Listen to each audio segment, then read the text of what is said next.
AG ನ್ಯೂಸ್ಗೆ ಸ್ವಾಗತ.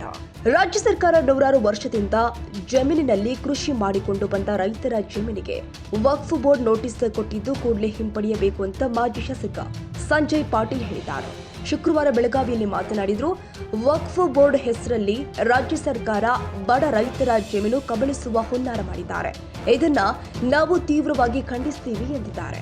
ವಾಲ್ಮೀಕಿ ಆಧಾರ ಇರಬಹುದು, ಈ ಸಾಕಷ್ಟು ಈಗ ಇಲ್ಲಿ ನಮ್ಮ ಬೆಳಗಾವಿಯಲ್ಲಿ ಒಬ್ಬ ತಹಸೀಲ್ದಾರ್ ಆಫೀಸ್ ನಲ್ಲಿ ಆಗುವಂತ ಆತ್ಮಹತ್ಯೆ ಇರಬಹುದು.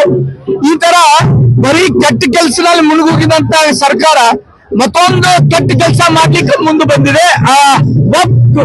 ಕಾನೂನು ಮುಖಾಂತರ ರೈತರ ಭೂಮಿ ನೂರಾರು ವರ್ಷ ಅಲ್ಲಿ ಆ ಭೂಮಿಯಲ್ಲಿ ಕೆಲಸ ಮಾಡ್ತಾ ಇದ್ದಾರೆ. ಅವ್ರ ಭೂಮಿಯಲ್ಲಿ ಬೀಜ ಬಿತ್ತುತ್ತಾ ಇದ್ದಾರೆ. ಎಲ್ಲ ಕೆಲಸ ಏನೇನು ಮಾಡ್ಬೇಕು ರೈತರಾಗಿ ಅದೆಲ್ಲ ಮಾಡುವಾಗ ಈಗ ಅಚಾನಕ ವಕ್ಫ್ ಬೋರ್ಡ್ ದವರ ನೋಟಿಸ್ ಕೊಟ್ಟ ಆ ಭೂಮಿ ಹೊಡೆಯುವಂತ ಕೆಲಸ ಈ ಸರ್ಕಾರ ಮಾಡ್ತಾ ಇದೆ.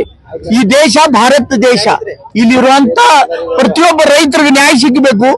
ಇಲ್ಲಿ ನಾವು ಜಾತಿ ಮಾಡ್ತಾ ಇಲ್ಲ, ಯಾವ ಒಂದು ಜಾತಿ ವಿರೋಧ ಅಂತ ಇದು ಹೋರಾಟ ಅಲ್ಲ.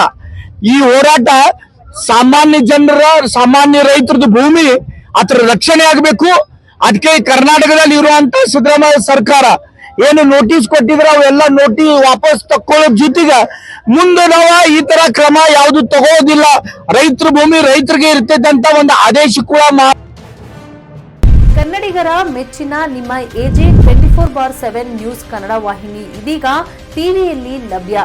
ಈ ವೇಳೆ ನೋಟಿಸ್ ಕೊಟ್ಟಿದ್ರೆ ವಾಪಸ್ ತಗೋತೀವಿ. ಇವತ್ತು ವಕ್ಫ್ ಪ್ರಾಪರ್ಟಿ ಅಂತೇಳಿ ಬರ್ತದೆ ಅಂತ ಹೇಳಿದ್ರೆ ರೈತರು ಬೀದಿಗೆ ಬಂದ್ರೆ ಏನ್ ಮಾಡ್ಬೇಕಾಗತ್ತೆ? ಯಾರು ವೋಟ್ ಹಾಕಿಲ್ಲ ಅಂದ್ರೆ ಗ್ಯಾರಂಟಿನೆಲ್ಲ ಸ್ಟಾಪ್ ಮಾಡ್ಬಿಡ್ತೀವಿ.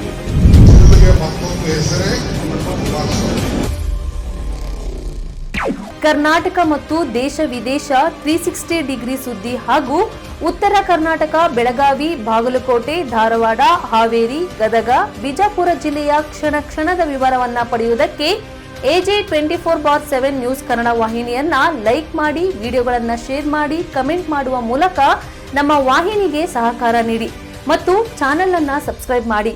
ಧನ್ಯವಾದಗಳು.